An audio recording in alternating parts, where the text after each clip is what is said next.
Quero cumprimentá-los com a paz do Senhor. Hoje eu vou pregar sobre a mulher que mudou o culto. Lucas 8, 44. Quem trouxe sua Bíblia, levante ela. Mostra a Bíblia aí. Diga assim: eu tenho Bíblia. Lucas 8, 44. Ela conseguiu se aproximar de Jesus por trás e tocou na borda do seu manto, quando no mesmo instante se lhe cessou completamente a hemorragia. E você diz amém, pode tomar o seu lugar de assento, por favor, pode sentar.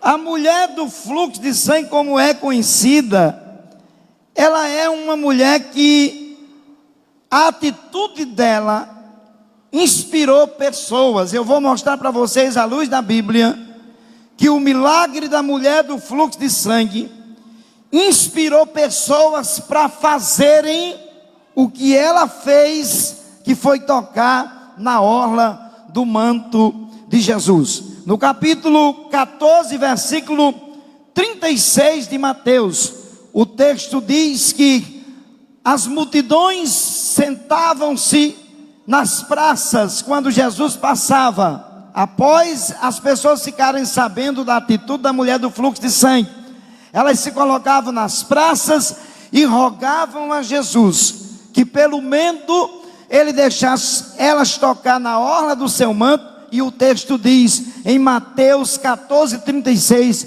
que quem tocava era curado na mesma hora. O evangelista Marcos, no capítulo 6, versículo 56, ele disse que aonde Jesus passava, que fosse numa praça, podia ser num sítio, numa comunidade rural, aonde Jesus passava, as pessoas se imploravam para tocarem pelo menos na orla das suas vestes, e quem tocava era divinamente curado. Eu tenho um livro na minha biblioteca de estudo, de um ilustre escritor. Ele tem vários best-sellers. Esse camarada é muito conceituado entre aqueles que são escritores. O nome dele é Max Lucado. E o Max Lucado, ele escreveu um livro sobre as 10 mulheres fenomenais da Bíblia. E eu comprei esse livro para ler. E realmente ele fala de 10 ilustres mulheres da Bíblia.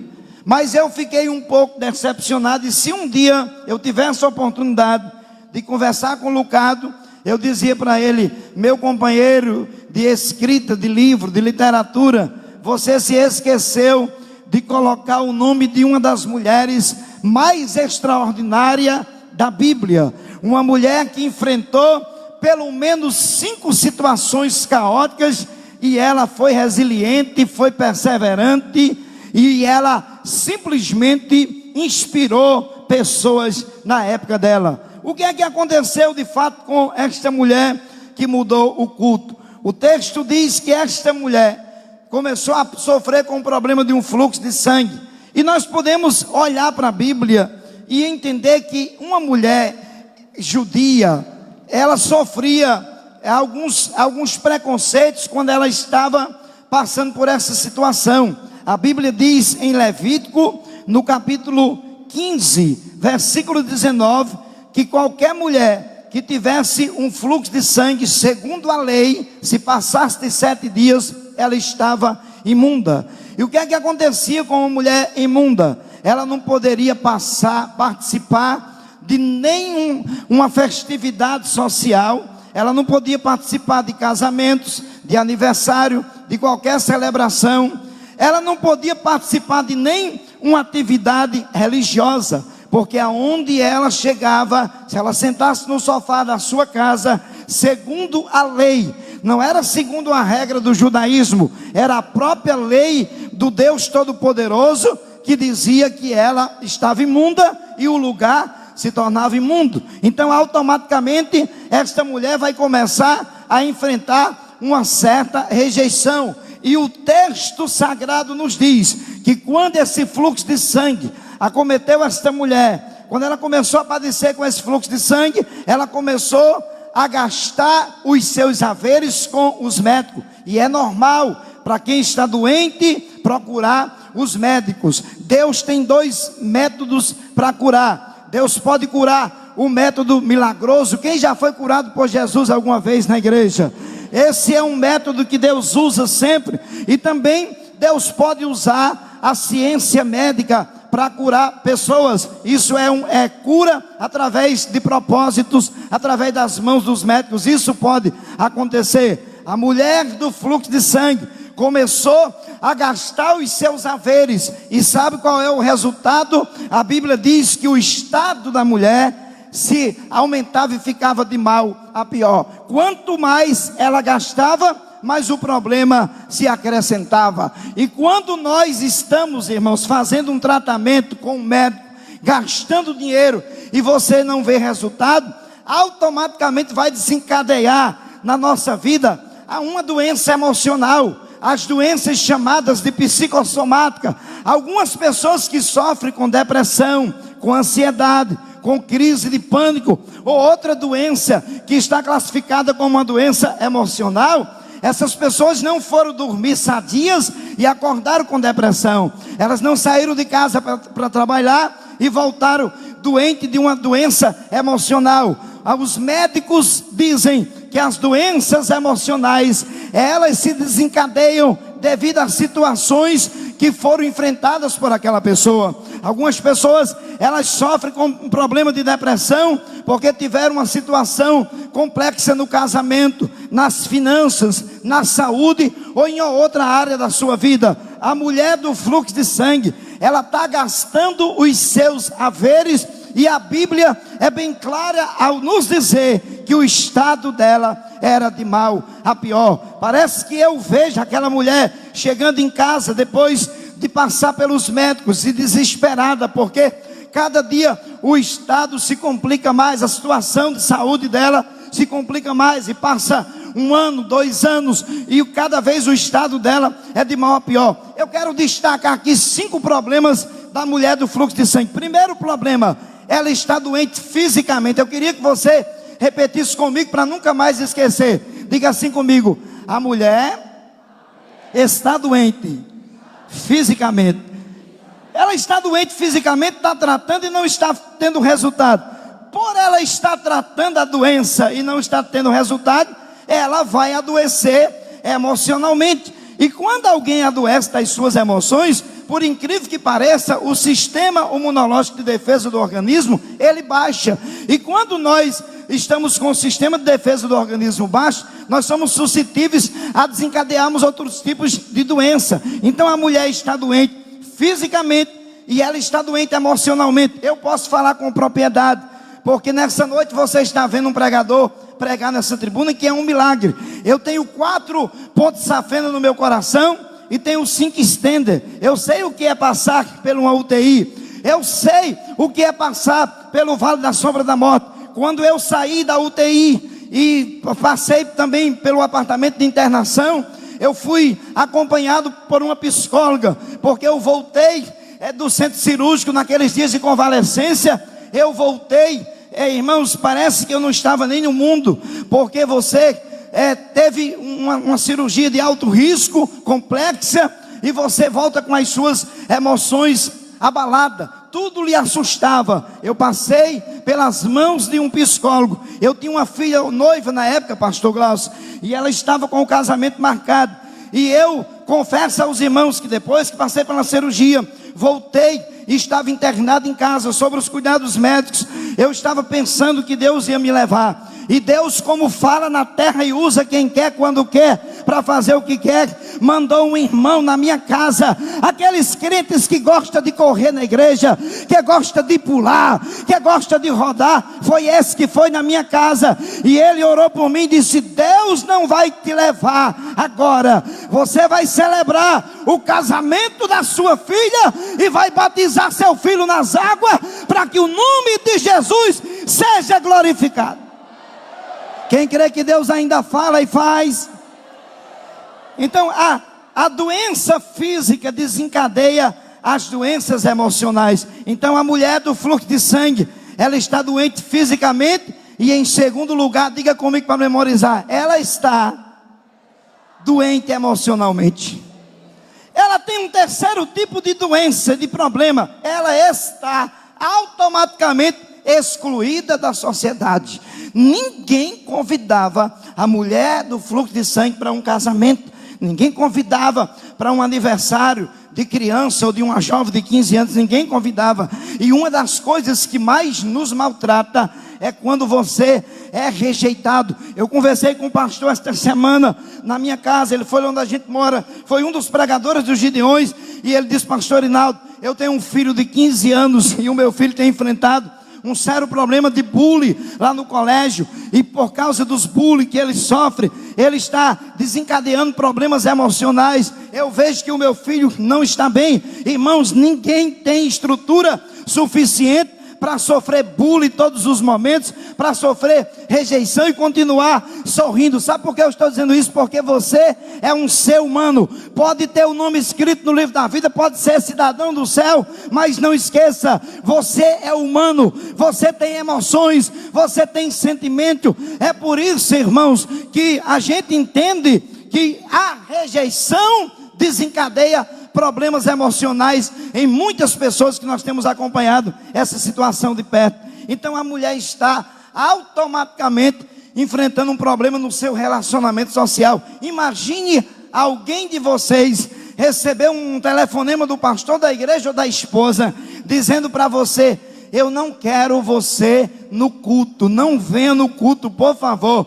Você talvez nunca mais pisasse na Assembleia de Deus. Talvez você nunca mais quisesse saber de uma igreja evangélica. Por quê? Porque você é humano. Era o que estava acontecendo com aquela mulher. Ela não tinha oportunidade de participar de nada da sociedade. Nenhuma festividade convidava aquela mulher. E o ser humano, todos nós que estamos aqui na tribuna, quem está na nave da igreja, você é um ser social, você é um ser de relacionamento. Se você perguntar para qualquer profissional que trabalha com doenças emocionais, ele vai dizer que toda pessoa que está com começo de depressão vai se ausentar de relacionamento. As pessoas depressivas, elas têm uma tendência de quererem ficar sozinhos. Elas querem ficar só, não é porque estão com raiva de alguém, não vão com a cara de fulano. A ideia não é essa, é o problema de saúde que está afetando esta pessoa e ela gosta de se isolar. É por isso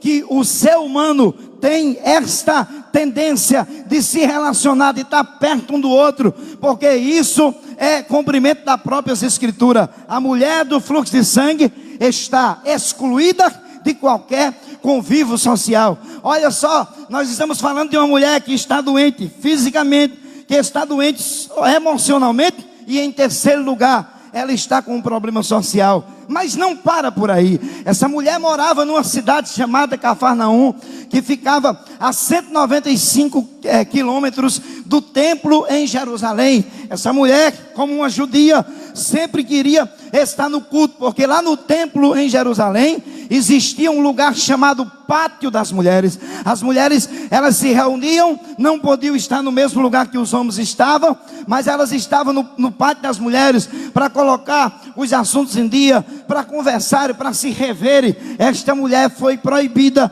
segundo a própria lei, de participar de qualquer uma atividade religiosa. Ela não tinha oportunidade de ir para o culto. Eu me lembro de uma senhora na cidade chamada Caicó, no Rio Grande do Norte, onde eu nasci. Eu me converti e havia uma senhora que o esposo dela não deixava ela ir para a igreja, porque ele não era convertido. Ele tinha ódio de crente. Ele colocava o cadeado no portão e levava a chave. Nós passávamos, pastor Douglas, em frente à casa daquela irmã, e ela dava a paz do Senhor meio assim, escondida, porque ele não podia, ele não deixava ela dar a paz do Senhor, e nem deixava ela ir para a igreja. Mas ela mesmo com essa dificuldade nunca desistiu de Deus. Ela disse: eu vou ser crente em casa, porque um dia o meu Deus vai trabalhar. Um dia eu ainda vou no culto. No dia que ele deixava ela ir no culto, ela aproveitava orava, ela ia para o culto e se enchia do Espírito, falava língua, ela adorava, ela fazia um culto para Deus diferente, porque ela estava tendo uma oportunidade extraordinária. Aproveite que você está no culto, você é livre para adorar, você está numa festividade livre para adorar. Então esta era a situação da mulher do fluxo de sangue. Ela está com um problema religioso, ela está excluída de qualquer tipo de culto, mas um dia, aquele que tem poder sobre doenças emocionais, doenças físicas, aquele que tem poder sobre a lei de Deus, aquele que tem poder sobre qualquer situação caótica, um dia ele resolveu ir morar na cidade marítima de Cafarnaum. Jesus vai morar em Cafarnaum, e quando ele chega em Cafarnaum, a Bíblia diz que ele começou a fazer milagres, e os milagres que Jesus começou a fazer, se espalharam os assuntos na cidade. A cidade de Cafarnaum, eu pesquisei cuidadosamente para saber quantas pessoas tinha morando naquela cidade na época de Jesus. A maioria dos arqueólogos e historiadores dizem que não passava de 1.500 pessoas. Alguns dizem que era 1.000, outras 1.500, mas pelo tamanho da cidade, eles provam por A mais B, dentro da arqueologia, que não havia possibilidade de ter mais de 1.500 pessoas. Era uma cidade pequena, e se vocês sabem que cidade pequena todo mundo se conhece, todo mundo sabe onde você mora, às vezes é até todo mundo, até meio que parente. Essa era a situação da mulher do fluxo de sangue. Morava nessa cidade de Cafarnaum, e quando Jesus vai morar em Cafarnaum, o primeiro milagre que aconteceu foi aquele milagre que 4 amigos levaram um paralítico para o culto na casa que Jesus estava pregando. Não acharam espaço para entrar, eles subiram no telhado, abriram um buraco, desceram o amigo segurado em umas cordas daquela cama, e quando Jesus viu a fé daqueles homens, daqueles amigos, disse para o paralítico: perdoado estão seus pecados. Houve um conflito religioso, porque os religiosos disseram: quem é esse homem que pode perdoar pecado? Eles não sabiam que estava diante daquele que era o autor da vida, daquele que tem poder para perdoar qualquer pecador. E aquele milagre que Jesus fez naquele homem se espalhou na pequena cidade de Cafarnaum. Todo mundo comentava, e chegou aos ouvidos daquela mulher. A mulher ficou sabendo, mesmo tendo que andar meio que escondida, mesmo que tendo que andar meio que rejeitada, mas ela ficou sabendo que esse homem chamado Jesus estava morando na cidade dela. Eu estou falando aqui de uma mulher que está doente há 12 anos. Eu estou falando de uma mulher que está doente fisicamente, emocionalmente, socialmente e religiosamente. E ela tinha um quinto problema: ela estava sem condições financeiras, porque o texto nos diz que ela gastou os seus dinheiros, os seus valores com os médicos. E quando alguém fala para esta mulher sobre esse homem chamado Jesus, o coração dela começou a ferver.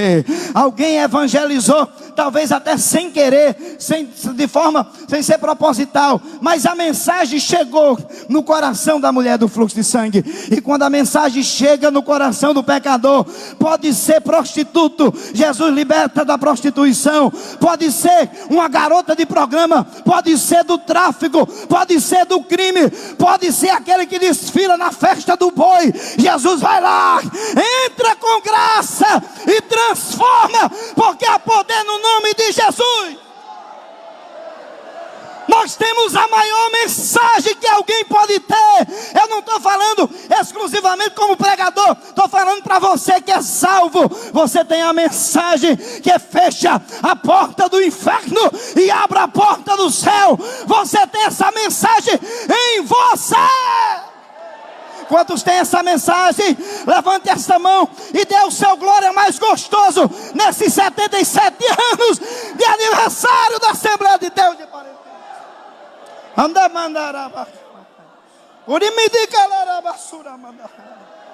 Eu vim pregar para uma plateia que tem uma mensagem exclusiva de salvação.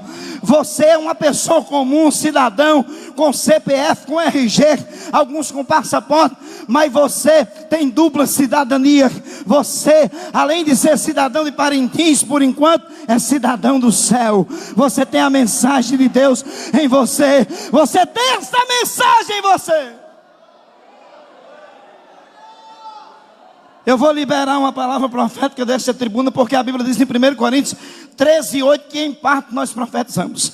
Eu vou ministrar uma palavra sobre sua família, sobre aquela pessoa da sua casa que ainda não é crente. Eu vou ministrar uma palavra profética dizendo para você que Deus vai trazer para entrar por essas portas. E não é só para assistir culto, não. Jesus vai transformar, vai libertar, vai salvar. Você vai ver o batismo nas águas, vai ver Deus batizar com o Espírito Santo. E alguns dos teus vão sentar nessa tribuna, porque Deus vai levantar para o ministério. Te diz o Senhor aqui nessa noite. Se acredita, dá o seu glória para Deus. Aleluia. Aleluia. Você já se sentiu só no meio de uma multidão? Que você acha que ninguém gosta de você, que todo mundo lhe rejeitou? Essa era a situação da mulher do fluxo de sangue. Ela está sozinha numa cidade de 1.500 pessoas.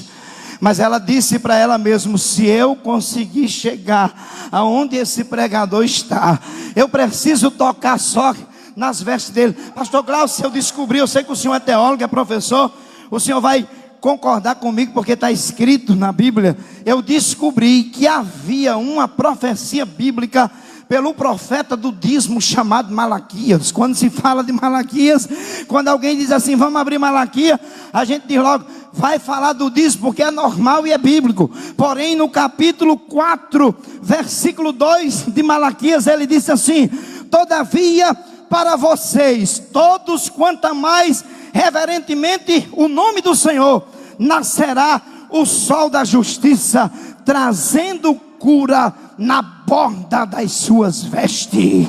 Havia essa promessa, que quem tocasse na borda das vestes do sol da justiça, ficaria curado.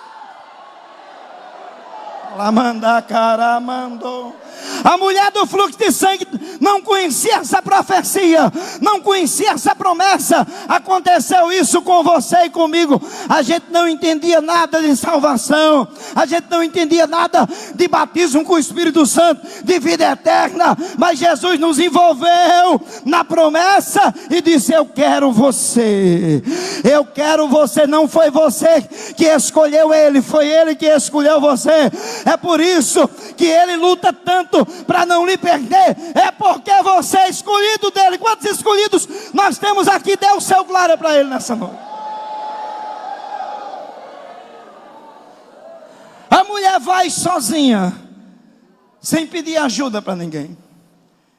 Existem fases na vida que o seu melhor amigo não vai poder lhe ajudar. Talvez ninguém da igreja consiga lhe ajudar, porque existem coisas que é particularidades entre nós e Deus. A mulher portadora do fluxo de sangue vai em direção ao culto que Jesus está pregando. E eu li e reli muitas vezes esse texto, admirado com os detalhes deste culto. A gente sabe que pelo menos 3 grupos diferentes de pessoas estavam nos cultos que Jesus está pregando. Havia o grupo dos religiosos que só questionavam, que queriam saber se Jesus tropeçaria em alguma palavra. Existia o grupo dos interesseiros, iam porque Jesus transformava pães e peixes, já ficava esperando o momento, dizendo assim, que hora é que ele vai transformar pães e peixes para a gente comer? Mas havia um terceiro grupo, daqueles que acreditavam, aqueles que queriam ouvi-lo, aqueles que queriam segui-lo, aqueles que queriam adorá-lo. Todavia, eu tenho certeza que você faz parte desse terceiro grupo. Se você não fizesse, não estava aqui. Aproveite e adore, porque você faz parte do terceiro grupo.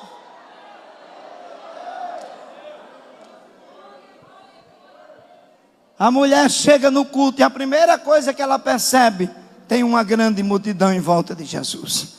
E ninguém gosta de dar a sua vez para outro.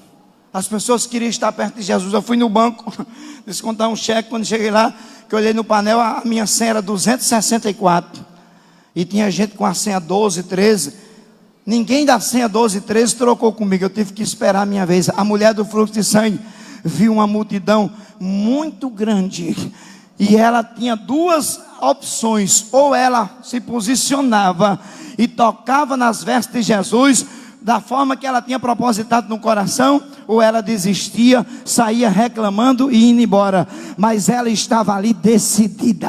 Ela disse: é hoje, eu só preciso tocar nas vestes dele, eu só preciso tocar nas vestes e pronto, vou tocar secretamente, ninguém vai nem saber, eu vou fazer isso. E ela procurou ir por trás de Jesus, porque a ideia dela ir por trás de Jesus, onde Jesus estava pregando, é que as pessoas não queriam ficar muito por trás, queriam ser vistas por Jesus. Elas queriam estar olhando nos olhos de Jesus. E a mulher consegue chegar por trás. E quando ela toca em Jesus, Jesus está pregando, está falando a palavra de Deus. Quando ela toca em Jesus, nas vestes dele, a Bíblia nos prova por A ou mais B, que Jesus se calou. Jesus mudou a prédica do culto. Jesus fez assim, olhou para cá, olhou de lado e perguntou: quem foi que me tocou?